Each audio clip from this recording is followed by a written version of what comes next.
We spend a lot of time training. We spend a lot of time physically doing the work to get better, to be able to compete.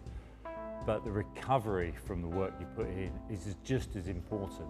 You do something physical, you're actually breaking down the glycogen levels within the muscles, and they need to rebuild, to restore up, to be able to perform again. You can't just keep emptying money out of the bank. Is that you have to pay some money back in, and you're paying back in is some of the recovery side of it.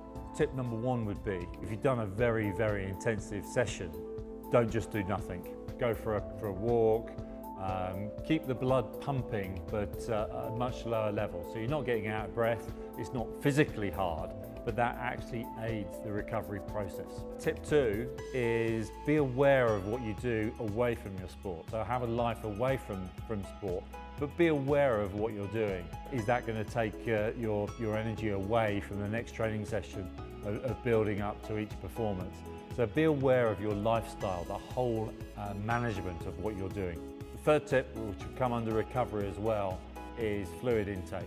Excess of everything is not good for you, little and often, and that's with training and also with recovery as well. So if you're more endurance athlete, is that dehydration is a big part. So actually the refueling process, especially fluids, electrolytes, are very, very important from that point of view. You only absorb a certain amount within a 20-minute period. So again, little sips for a long period of time, you're going to rehydrate so much quicker than finishing your exercise, getting a big jug and downing it in one. That will just wash through you very quickly.